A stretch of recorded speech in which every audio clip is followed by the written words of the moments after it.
In 1986, a 22,000-ton general cargo vessel was sailing across the Atlantic. The conditions were excellent, with good visibility. Yeah, good evening, sir. Good evening. How are you tonight?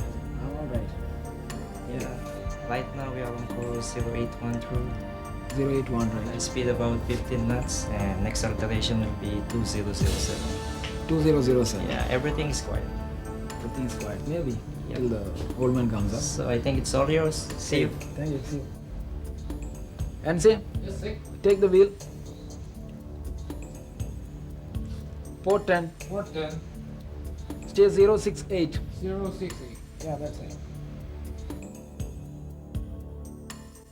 Sec, there's a ship on starboard, about 2 points. Yes, I've got strange. She's not showing any side lights. Just 2 masthead lights. Must be a crossing vessel, not showing side lights.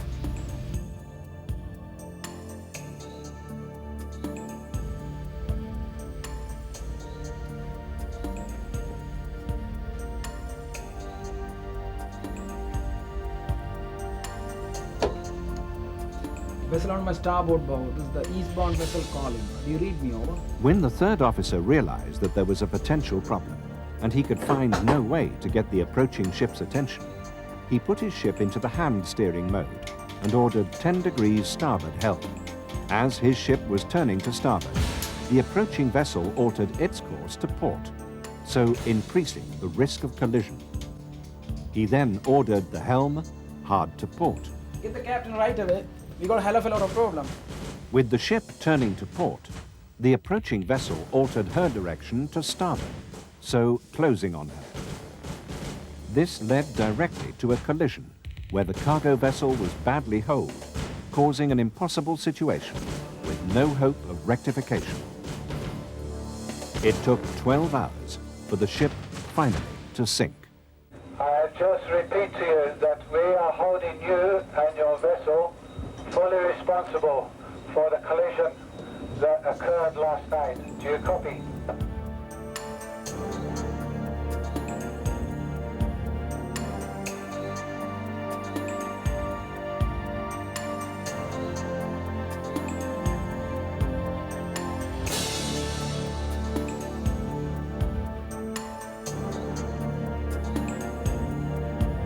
In 1987, the international group of P&I clubs, who share the cost of very large claims, paid $83 million for these claims.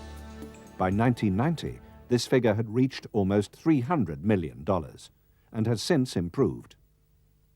The Standard Club, who analyzed its own claims above $200,000, found that many of the claims were caused by human error and were avoidable. The International Maritime Organization has been looking at the problem of safety management and pollution prevention for some time now.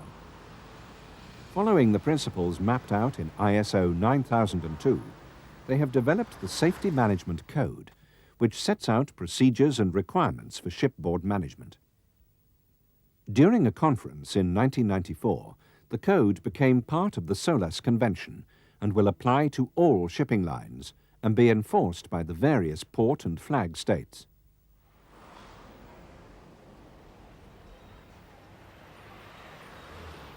The Standard Club already requires its members to subscribe to some fairly basic operating procedures as a condition of membership, and believes that owners who do not comply with the ISM code by the due date will find it difficult to obtain first-class cover. Yes, I think we've really got to raise a pretty substantial estimate on this one. It's going to cost millions rather than thousands. Yes. Well, as soon as you've got some definite information, will you get a reserve on? Yeah. If you are telling me that you are not going to repair the hatch covers, then we cannot cover the risk. The Safety Management Code has a 13-point philosophy, each point dealing with a specific component of safety management. The 10 main points refer to disclosure, company policy, commitment, decision-making, written instructions, level of authority, logistical support, emergency procedures, compliance, and verification. The company will need to define and document the lines of communications, the responsibility and authority of each employee, and the links between those involved in the safety management system.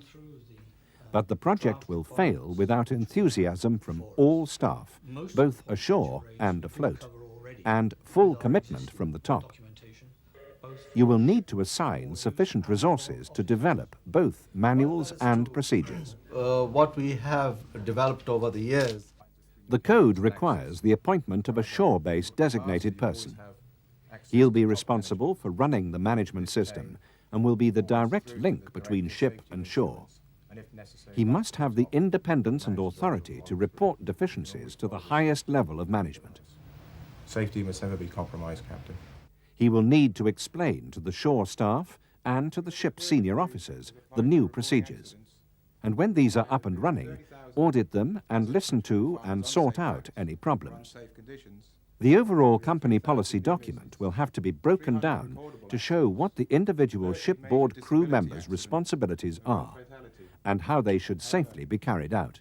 If I can relate to you a story I heard last week about a particular incident on one of the ships we manage.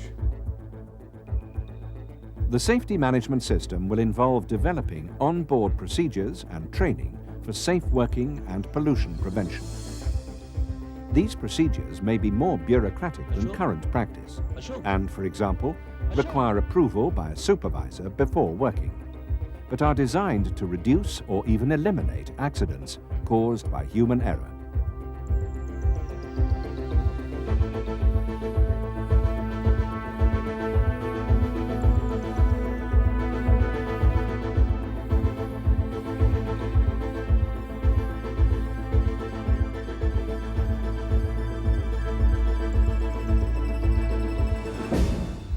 The two men who entered the enclosed space would be alive today if they had followed the permission to work system. This requires the atmosphere to be tested before entering.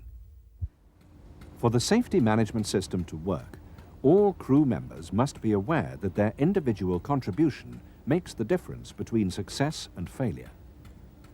To assist in this, a member of the designated person's team should visit each ship in the fleet and get the crew's help in drafting job descriptions and working procedures. The written job descriptions and safety procedures are finalized. But the shipboard management manual is there for reference of all of us so that we know that we are doing everything correctly every time. The company manual will be drafted in general terms, and the ship's master will need to study it before drafting his own standing instructions to complement the manual. A copy of these instructions will need to be sent to the designated person. Once the documentation is ready, the captain will need to make sure that every crew member is aware of his responsibility and duties, and ensure that they are drilled in the safety management systems. One of his first jobs will be to appoint a shipboard safety officer and to form a safety management committee. Form a safety committee comprising of the senior officers, 2 members from the crew, including yourself, and call a meeting as quickly as possible so that we can formulate the safety working practices for this vessel. We are here to discuss various safety aspects on board ship. This committee should meet on a regular basis, and the master should make sure that a copy of the minutes from these meetings is sent to the shore-based designated person. The master should also have an ongoing communication with the shore-based management through the designated person on updating crew training and establishing refresher courses. I can see your worry, but let me tell you that once we have this system in place and running, that problem won't exist. But I've been working on this ship for 2 years and I've never seen an accident. What's the problem? Well, I'm very pleased to hear that, but maybe you have been just a shade lucky. Soon we are going to break for coffee, so let me tell you about a couple of our colleagues who have not had the same luck as you.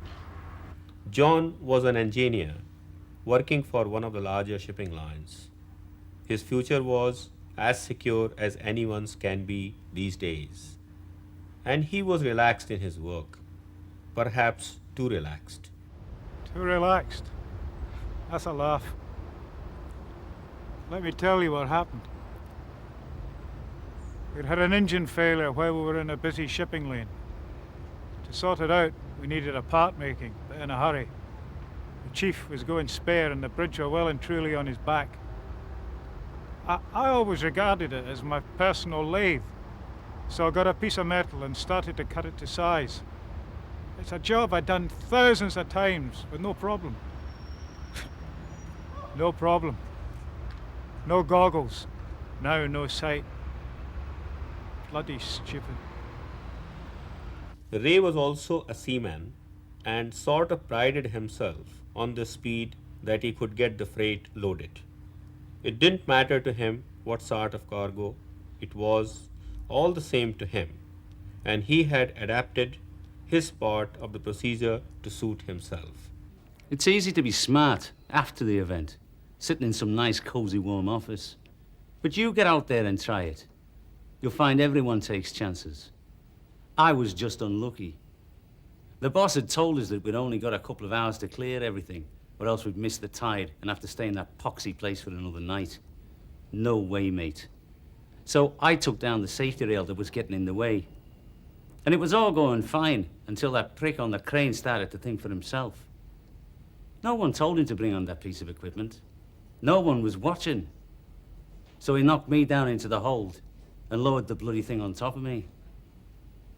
I suppose I was lucky to get away with it, wasn't I? So, was he lucky? Not in my book. Well, I mentioned coffee before. After the coffee, I'll go with you through the various sections and discuss any problems that you may have in detail. So let's meet here again after the coffee. You are sure that you have got all the latest corrections recorded in this chart? Yes, it's updated. A designated team member will need to go through the code with all the different sections of the crew to make sure they fully understand what is expected of them and why it is necessary. He has to ensure that the instructions set out by the company are followed and are working. Get the fire blanket from here and we put it over the fire. When the member of the designated team has left the ship, it is up to the crew to make the system work. I'm just taking a safety around here. Okay, sir. When this biomesh was last cleaned? Last week. Last week. Hello, bosun. Yep. Are you trying to take the wire out of the drum? Yeah. The ship's safety officer must raise any problems with safety at the regular meetings of the shipboard safety committee. Here, the crew will have the opportunity to update and improve procedures, and if there are any points that they don't understand, they can ask for clarification. And as per the new regulation, when we have these documents in order, then the Classification Society will issue us a certificate. Alongside the safety policy, the shipping company should establish procedures to identify, describe, and respond to potential emergency shipboard situations. Also, to establish programs for drills, exercises, and training to prepare for any emergency actions. Yes, there was some very good comments came back from the ship. I think a lot of them spent a lot of time looking into some of the procedures that we'd proposed. So you'll find there's been a few incorporations in there. As it's a loop system, the ship's master should report back to the designated person any accidents, hazardous occurrences, and all incidents that don't conform within the safety management system, and suggest modifications and improvements. I will put it down in the mail from the next port for your approval, sir. Thank you, Captain Metra, for your comments, and we'll take on board what you've said, and we look forward to receiving your detailed report. Once the safety system is in place and activated, there is a need to establish and maintain procedures to control all documents and data which are relevant to the system. This means ensuring that valid documents are available at all relevant locations at sea and on shore. Changes to documents must be reviewed and approved by authorized personnel, and obsolete documents removed. As it's a recorded system, the company should carry out periodic internal audits to verify whether safety and pollution prevention activities are working. The person carrying out the audit should be independent of the area being audited, and the results and reviews should be brought to the attention of all personnel having responsibility in the area involved. Is the system causing you very much more paperwork or time? Yes, there is paperwork, but it is for our safety. It is there, and it is also for the environment safety. Well, gentlemen, the result of your hard work and effort is right here. The certificate has been issued to us. The final step in the safety management systems integration is the issue of a document of compliance to the company and a safety management certificate to each ship. It doesn't stop here, though. It is a dynamic, constantly changing system which requires the involvement of every member of the company to make it work. Yes, I will display it on the notice board. Yeah.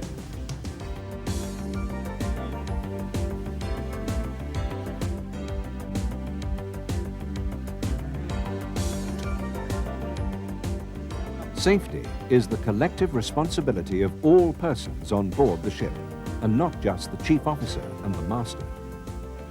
With a safety system in position, there will be a noticeable reduction in accidents to crew, to cargo, and to the ship.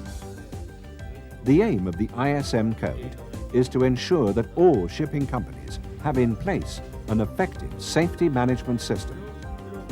Enforced by your flag state's administration, it will provide an international standard for the safe management and operation of ships and for pollution prevention.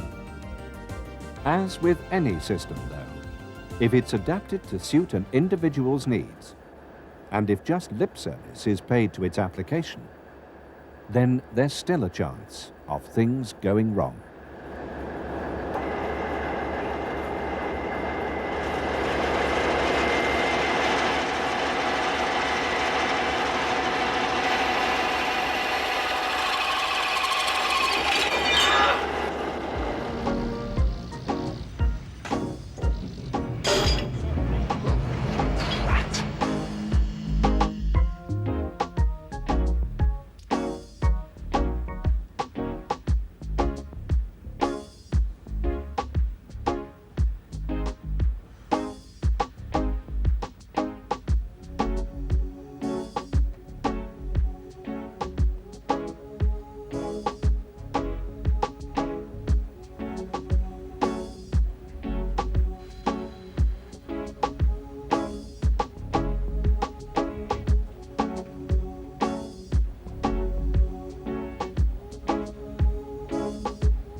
Get the captain right away.